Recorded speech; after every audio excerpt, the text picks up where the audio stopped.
Bismillahirrahmanirrahim. Assalamualaikum warahmatullahi wabarakatuh. Alhamdulillahirabbil alamin wa bihi nasta'inu ala umuri dunya waddin. Wassalatu wassalamu ala sayyidina Muhammadin wa ala alihi wa sahbihi ajma'in, amma ba'du. Rabbi shrah li sadri wa yassir li amri wa hlul 'uqdatam min lisani yafqahu qawli.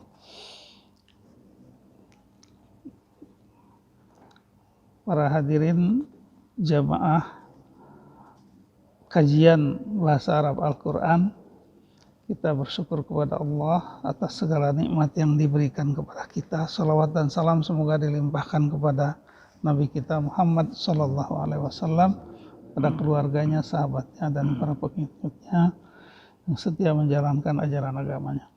Hadirin sekalian, pada hari ini saya membagikan kertas, ada bahan, ada 4 halaman ya, yang kemarin saya ambil dari sebuah buku di internet ya. Ini judulnya I'rabul Qur'anul Karim jilid 1. Ini yang ada jilid yang kosong. Al-muallif itu ya pengarang ya, Pak Indra. Ini yang sini nih, yang kosong, yang sebelahnya, yang dibalik. Nah itu. Jadi ada sebuah buku, I'rabul Qur'anul Karim, ya, I'rab Qur'anul Karim jilid 1. J itu jilid ya. Jadi I'rabul Qur'anul Karim. Quran itu ada tafsirul Quran kan, ada tafsir, ada macam-macam. Nah ini i'rabul Quran itu artinya i'rab kata-kata yang ada di dalam Al-Quran. I'rab itu artinya penjelasan mengenai kosakata, mengenai struktur kalimat yang ada di dalam Quran. Struktur itu artinya adalah kumpulan kata-kata yang ada di dalam kalimat. Fungsinya dilihat dari segi tata bahasa itu ya. Kalau tafsir kan penjelasan ya, penjelasan kata per kata. Tafsir itu penjelasan. Fassara yufassiru tafsiran. Tafsir itu artinya menjelaskan,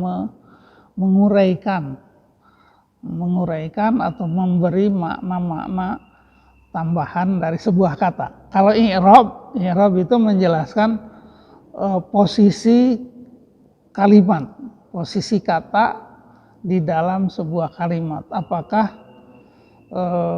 kata tersebut menjadi subjek, menjadi predikat, menjadi objek, keterangan ya.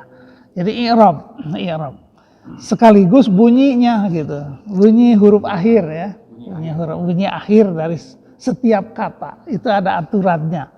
Dalam bahasa Indonesia tidak ada pembahasan tentang i'rab. Bunyi akhir tuh nggak diperhatikan ya.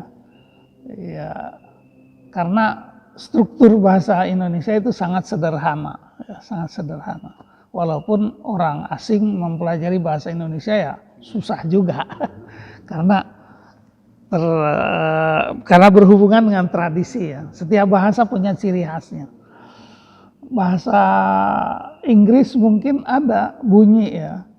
Bunyi seperti, kadang-kadang kita sebagai orang yang bukan pengujar bahasanya itu kadang-kadang aneh ya.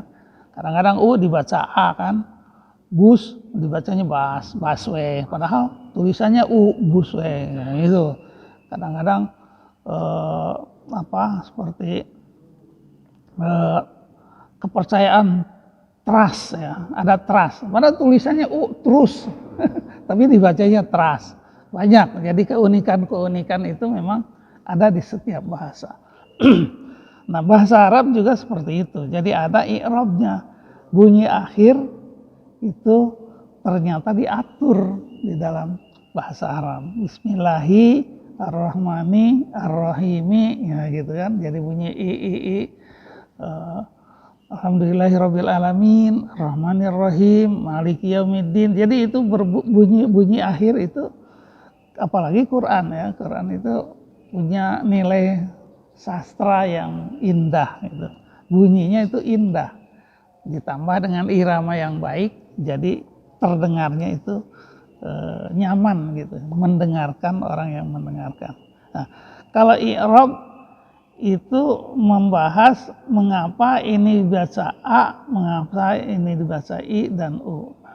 Di samping itu juga menjelaskan posisinya itu seperti apa gitu ya di dalam kalimat. Nah, di sini ada i'rabul Qur'anul Karim jilid 1 al-muallif. Al-muallif itu pengarang. Pengarangnya Ahmad Ubaid Ad-Da'as, Ahmad Muhammad Hamidan, Ismail Mahmud Al-Qasim. Ini ya al-maudu'nya itu artinya judul ya atau tema Al-Quran wa ulumuhu. Nah, jadi ini kalau di perpustakaan itu kan biasanya dikelompokkan. Buku ini termasuk ke dalam tema apa? Ya itu. An-Nasyir itu penerbit ya. Darul Munir Litiba'ah wa Nasyir wa Tauzi. Itu di ya. Darul apa? Ada titiknya. Nasyir. Nah, yang mana ada titik Darun Numair ya. Numair. Oh iya, bukan Munir. Darun Numair. Namir bisa Numair. Litiba'ah. Nasyir itu penerbit ya. Kalau di kita kan penerbit itu ada Gramedia, ada apa lagi? Bulan Bintang zaman dulu ya. Ada Mizan, ya itu ya. Menara Kudus, ya Bulan Bintang zaman dulu ya penerbit Gramedia. Ini beda sama penolong, beda kalau penolong. Pengarang muallif, al-muallif pengarang. Al-Nasyir penerbit. Jadi kalau dalam tradisi perbukuan itu kan ada penulis, ada penerbitnya perusahaan gitu ya. Nasyir at-taba'ah itu cetakan pertama ya. As-Safahat, tapi ini nggak ditulis tahunnya ya. Mungkin tahunnya sih baru, nggak terlalu lama ya. Tahun 2000-an ya. Ini saya melihat dari Google aja i'rabul Quran, ada nggak sih buku tentang yang membahas tentang i'rab Quran? Ternyata banyak gitu. Salah satunya ini ya. Nah, ini kemudian kita lihat ke halaman 1 ya, di baliknya i'rabul Quran. Nah, ini saya melihat ada surat Ali Imran ya, Ali Imran. Secara umum saya melihat ini memang i'rab Quran, tapi rupanya i'rab Qurannya itu tidak detil gitu. Ya, tidak detil. Mungkin karena ini yang mengarang tuh orang Arab ya. Jadi untuk hal-hal tertentu mungkin pembaca dianggap tahu gitu. Sehingga tidak mendetil seperti yang kita pelajari ya. Oleh karena itu perlu ada penjelasan. Ya, itu secara umum ya saya lihat. Ini ada dari Al-Fatihah, dari jilid 1 itu dari Al-Fatihah sampai sampai surat Al-Maidah kalau nggak salah. Jilid 1-nya itu tebal. Ada. Dilewatin. Memang harusnya sih dari Al-Fatihah ya. Nggak apa-apa, mungkin nanti ke depan kita kalau mau bahas baca betul-betul dari Al-Fatihah ya, dari mulai a'udzubillah, terus bismillah, terus Al-Fatihahnya, Al-Baqarahnya juga ada Al-Baqarah. Nah, bukan i'rab ya? Yang di buku kemarin bukan i'rab itu, kalau itu kan saya hanya ingin memperkenalkan bagaimana seorang Arab menjelaskan kalimat yang ada di Quran gitu. Jadi dan itu masuk ke dalam ilmu nahwu. Nah, ilmu nahwu ya.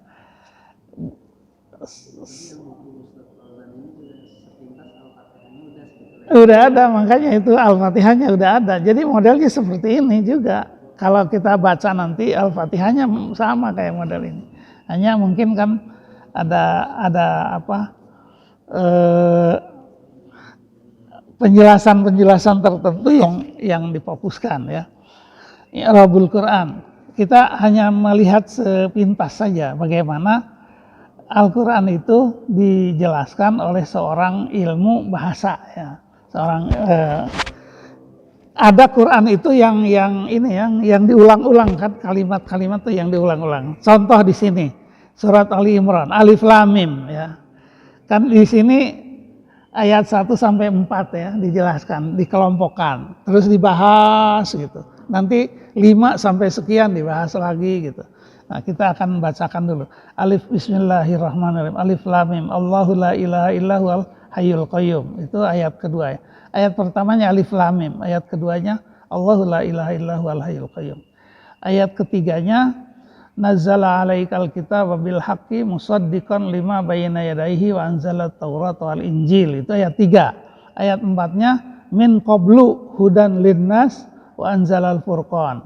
Innal ladzina kafaru bi ayatillahi lahum adzabun syadid wallahu azizun dzuntiqam. Nah, sekarang masuk ke pembahasan tentang i'rabnya Alif Lam Mim. Nah, itu ada tunjuk panah ke atas, itu tulisan saya tuh. Karena apa? Karena dia di dalam penjelasan yang duru i'rabuha fi awali surah Al-Baqarah katanya.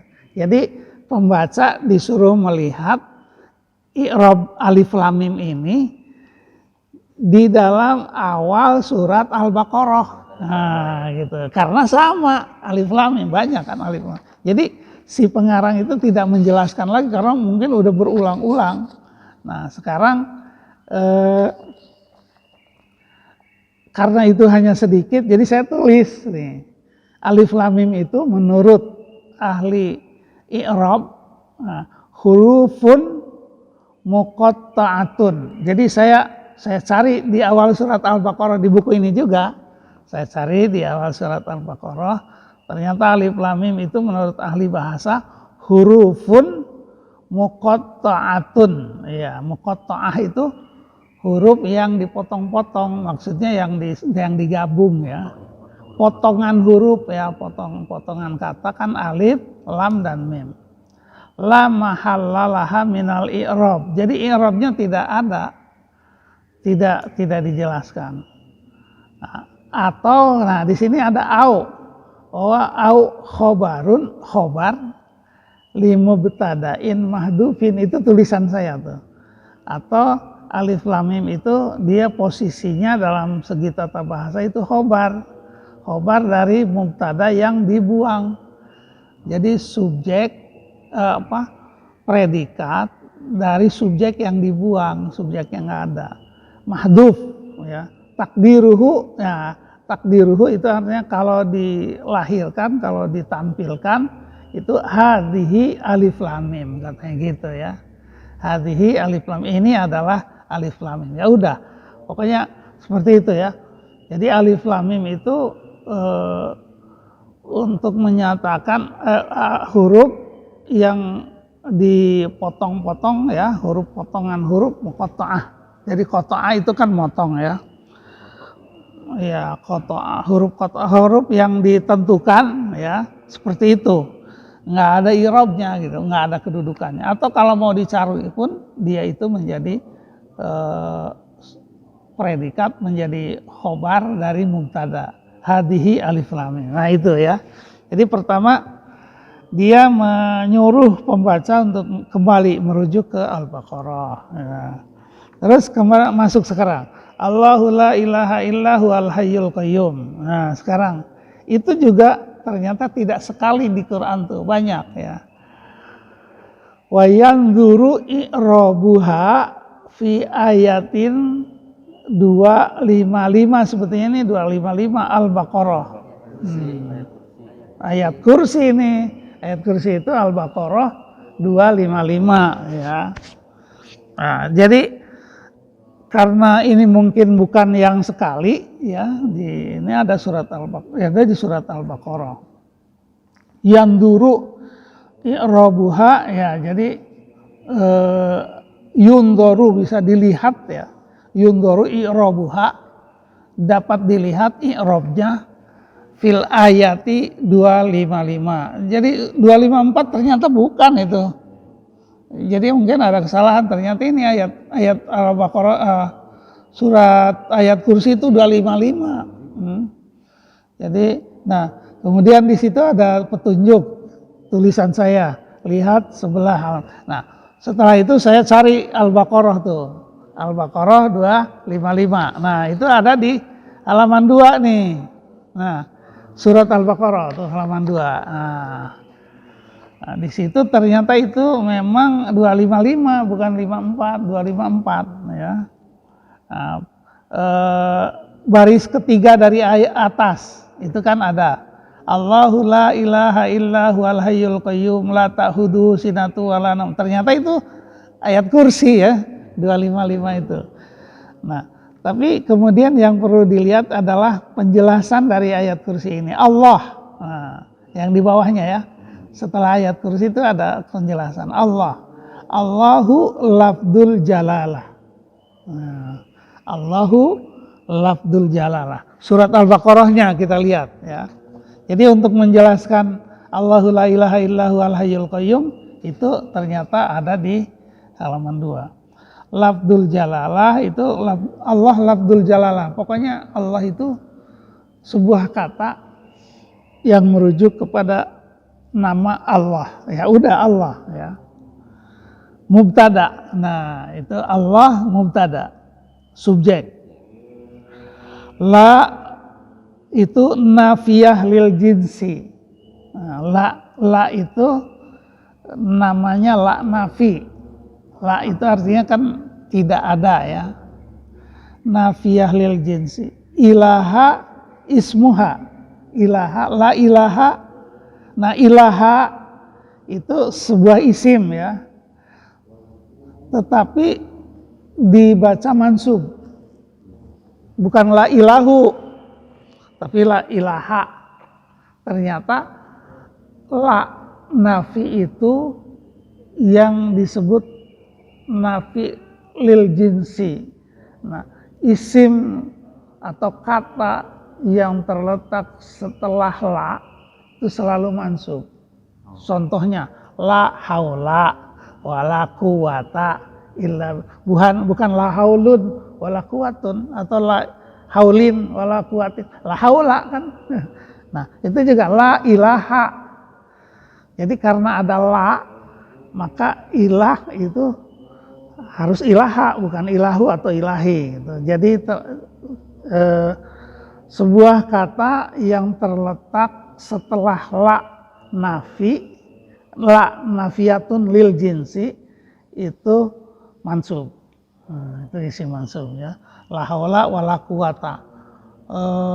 La ilaha illallah kan itu juga ya. La ilaha illallah.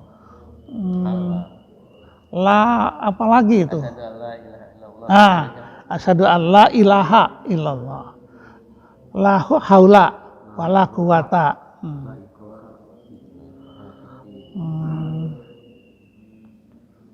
Iya. La ikraha fiddin. Ya, ikraha bukan ikrohun atau ikrohin atau ikrohat. La ikraha fiddin. Tidak ada paksaan dalam agama. Jadi kalau mau mengatakan misalkan tidak ada ustadz di masjid, la ustada fil masjid, gitu. Bukan la ustadun atau la ustadin.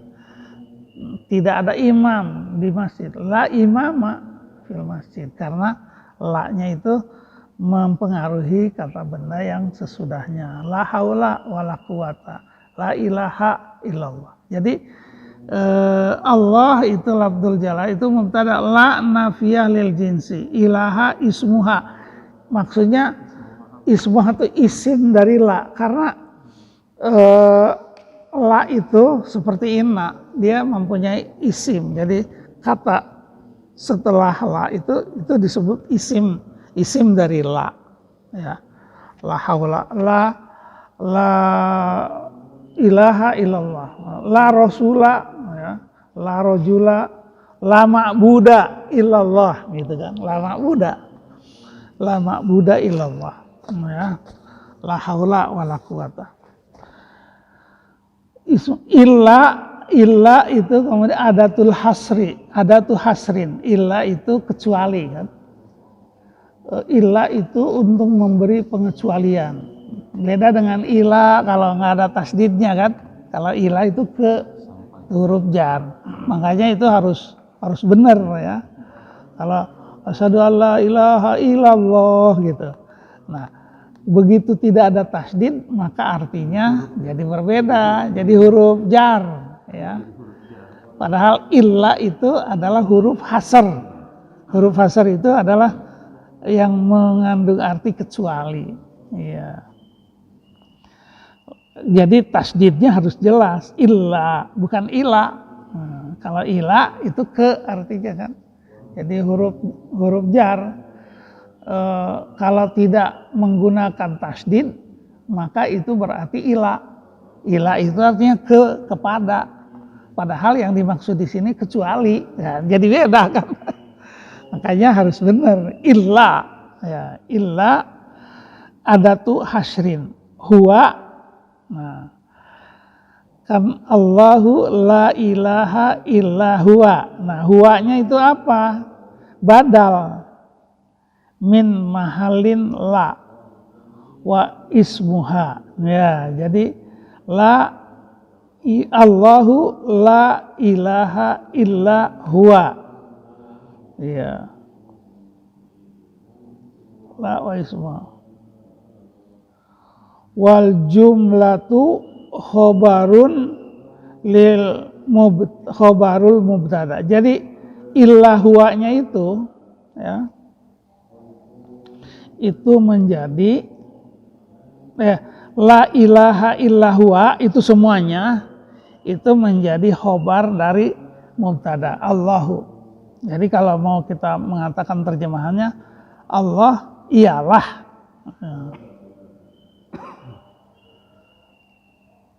yang tidak ada Tuhan kecuali Dia, gitu kan. Allah tidak ada Tuhan kecuali Dia. Jadi khabarnya itu mulai dari la ilaha illahu. Iya. Itu khabar ya. Iya, Allahu la ilaha illahu. Nah, itu semuanya khabar tuh dari Allah. Kalau la ilaha illahu itu sendiri bisa dipotong-potong. La-nya la nafi, ilahanya isim la, illanya adatu hosr, huwanya badal, gitu ya. Badalnya badal apa? Badalnya badal yang marfu ya. Illa adatu hosr, illa huwa. Atau badalnya badal yang mansub ya, karena menjelaskan ilaha. Jumlah jadi di sini badal min mahalin la wa ismuha. Ismuha. Dan isim dari ilaha. Jadi sama dengan ilaha. Huwa itu posisinya sama dengan ilaha. Ya, karena badal mengikuti kata sebelumnya. Ya, ilaha itu. Wal jumlatu la ilaha, tidak ada Tuhan kecuali Dia, ya, kecuali Dia. Jadi dianya itu Tuhan, gitu, ilahanya.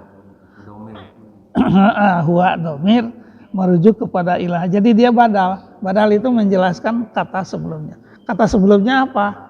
Ilaha, ilah Tuhan. Kecuali Dia, dianya itu Tuhan, ya.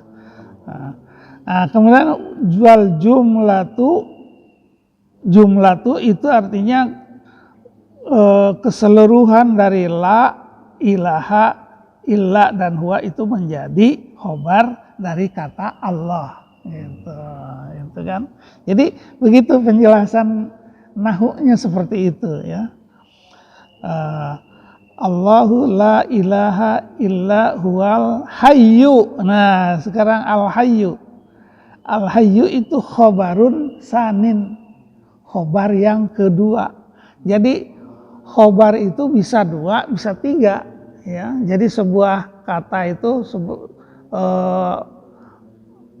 penjelasan dari sebuah kata bisa dijelaskan oleh satu khobar, bisa dua khobar, bisa tiga khobar. Ya. Allah yaitu yang tidak ada Tuhan selain Dia. Nah, terus ada Al-Hayyu, khobarun sanin. Jadi Allah juga adalah yang maha hidup gitu, Al-Hayyu. Nah, khobar sanin. Terus Al-Qayyum, khobar salis. Khobar yang ketiga, Al-Qayyum. Au huma sifatani lillah. Nah, atau Hayyun dan Al-Hayyu dan Al-Qayyum itu dua sifat yang ada pada kata Allah. Nah, itu kan yang pada Allah. Jadi itu cara menjelaskan dari segi i'rab ya. Terus la ta'khuduhu sinatun wala naumun kan. Jadi Allahu la ilaha illahu al-hayyul qayyum. Udah sebetulnya yang dijelaskan di surat Al-Imran tuh sampai di situ aja kan. Allahu la ilaha illahu al-hayyul qayyum. Sampai di situ ya di dalam surat Al-Imran. Ya. Jadi ini secara tidak langsung kan merujuk kepada surat Al-Baqarah ya. Jadi ini ayat kursi gitu. La ta'khuduhu sinatun wala naum. La nafiyah. Nah, sekarang la itu bisa macam-macam, banyak sekali. Ya, la itu bisa berarti tidak, bisa berarti jangan. Nah, nanti ya. Nah, la itu bisa masuk ke dalam isim. Jadi setelah la itu bisa kata benda, tapi bisa juga la setelah la itu masuk ke fiil. Fiil itu kata kerja. Nah, di sini ini setelah la itu ta'khuduhu. Itu fiil bukan isim, ya. Dan itu artinya nafiyah, ya. Kalau la yang di atas itu nafiyah lil jinsi. Karena dia masuk ke dalam isim. Kalau sekarang la-nya masuk ke fiil, ta'khudu. Ta'khuduhu. Ta'khudu itu isim, akhoda ya'khudu. Iya, akhoda ya'khudu itu fi'il mudhari. Jadi di sini keterangannya la itu nafiyah aja, bukan nafiyah lil jinsi gitu. Jadi pada saat dia masuk isim maka itu nafiyah lil jinsi. Kalau ini la-nya nafiyah. Ta'khuduhu fi'lun mudhari'un. Udah gitu aja. La ta'khuduhu.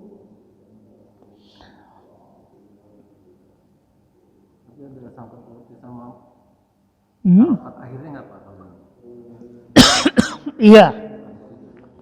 Dia tidak berpengaruh pada harokat akhir. Ta'khudu ya ta'khuduhu aja. Beda dengan lamul amri kan. Tapi kalau lamul amri itu berarti la nahi ya, maksudnya la nahi itu berpengaruh. La ta'khud. Kalau huruf dalnya sukun berarti la-nya la amr. Jangan diambil gitu kan. Tapi kalau ini la ta'khuduhu tidak, ya tidak mengambil. Ya, fi'lun mudhari'un wa maf'ulun bih. Maksudnya yang maf'ul bih itu hu-nya itu. La ta'khuduhu. Jadi kalau mau dipotong lagi, la-nya itu nafiyah, ya, ta'khudunya fi'il mudhari', hu-nya maf'ul bih. La ta'khuduhu bih. Nah, fa'il dari ta'khudu itu adalah sinatun. Sinatun, fa'il. Jadi fa'ilnya itu ditulis setelah maf'ul bih. La ta'khuduhu, hu-nya kepada Allah. Apa yang tidak kalau di dalam terjemahannya itu kan ta'khudu itu mengambil ya. Mengambil atau akhoda ya'khudu itu mengambil arti harfiahnya. Tapi di sini bukan mengambil ya. Tapi menimpa mungkin ya. Menimpa atau mengalami. Jadi sinatun itu menjadi fa'il. Jadi kalau dalam bahasa Indonesia biasanya fa'ilnya dulu disebut. Sinatun itu kan ngantuk ya artinya. Jadi tidak dihinggapi oleh ngantuk gitu. La ta'khuduhu sinatun. Iya. La ta'khuduhu sinatun. Jadi la ta'khudu sinatun iyahu kepada Allah.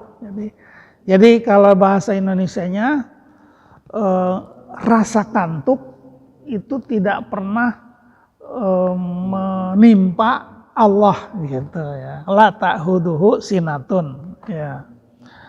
La ta'khuduhu sinatun wala naumun ya. Naum wawunya wawu atop, la-nya kan sama dengan la tadi ya. Atop. Naumunnya itu ataf dari sinatun. Jadi ini sangat simpel menjelaskannya ya. Sekarang gini, tadi sinatun itu fa'il. Wala naumun itu kan mulai dari wa ya. Wawunya wawu atop. La-nya sama dengan tadi ya, nafiyah. Naumun itu atof ya. Atof dari apa? Dari sinatun. Atofnya berarti itu dalam posisi fa'il. Berarti marfu ya. Sinatun itu marfu karena dia jadi fa'il. Naumun juga marfu. Dia atof mengikuti bunyi sinatun gitu ya. Sinatun wala atof ala sinatun. Wal jumlatu musta'nafa au khobarun ya. Wala naumun ya. Jadi wal jumlatu musta'nafah au khobar. Jadi di sini Allahu wal hayyul qayyum la ta'khuduhu ya. La ta'khuduhu sinatun wala naum. Ini jumlahnya itu atau kalimatnya itu kalimat yang baru lagi gitu ya. Ya, kalau tadi kan Allahu la ilaha illa huwa al hayyu al qayyumu la ta'khuduhu sinatun wala naumun. Jadi itu Allah itu adalah hidup. Qayyum itu apa? Qayyum itu sebetulnya awalnya dari koma kan, qayyum itu berdiri, yang senantiasa berdiri, khobar salis ya. Terus la ta'khudu dia. Jadi Allah itu tidak dihinggapi baik oleh ngantuk maupun oleh tidur. Jadi Allah nggak pernah tidur dan nggak pernah ngantuk gitu.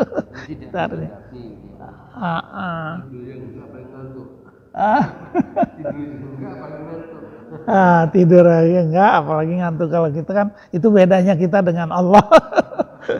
Sinatun wala naumun. Ngantuk aja enggak. Hayyu itu selalu hidup, qayyum itu selalu berdiri, artinya selalu siap.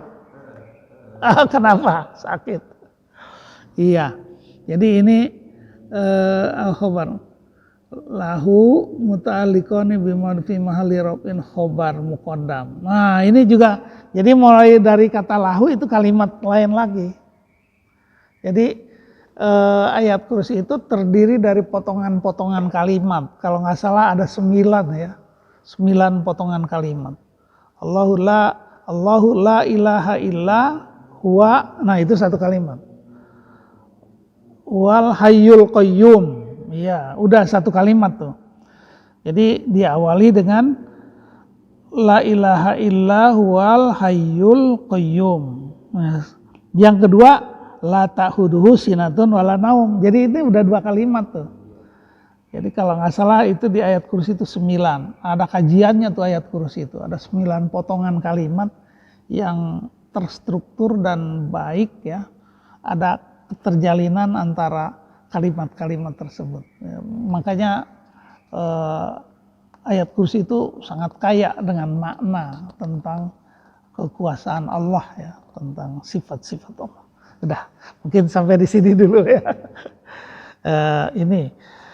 Kemudian mungkin minggu depan ya, Ini yang di halaman 4 tuh. Kan teori, kalau ini kan udah praktek ke Quran ya. Kalau teorinya itu fiil, kalau kemarin kita sudah menjelaskan isim kan. Isim itu ada yang marfu, ada yang mansub, ada yang majrur. Minggu lalu yang majrur udah. Nah sekarang isim, sekarang fiil. Fiil juga begitu. Ada yang marfu, ada yang mansub, tetapi nggak ada yang majrur. Yang adanya adalah majzum, jazam.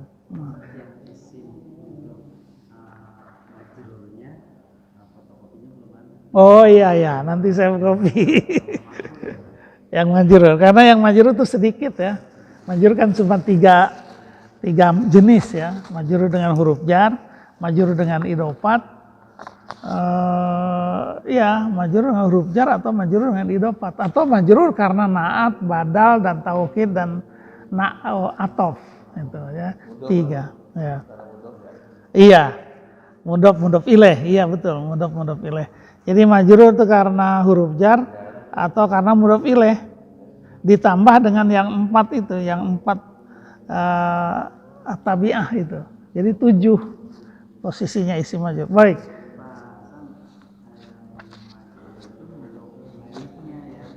Iya, yang mudhof ilaihnya bukan mudhofnya. Iya, ya betul, mudhof ilaih. Jadi isim-isim yang majrur itu bisa karena ada huruf jar atau karena dia menjadi mudhof ilaih atau karena menjadi atof, badal, taukid dan naat, itu yang 4 tabi'ah. Iya. Yang sinatun wala naum kan fa'il. Iya. Wala naum atau ala. Iya.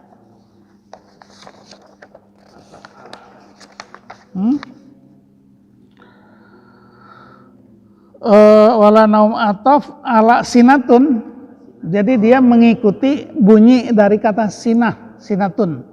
Jadi bacanya bukan sinatan atau sinatin, karena yang dari awalnya sinatun maka ini juga dibacanya jadi naumun gitu, sama-sama dhammah.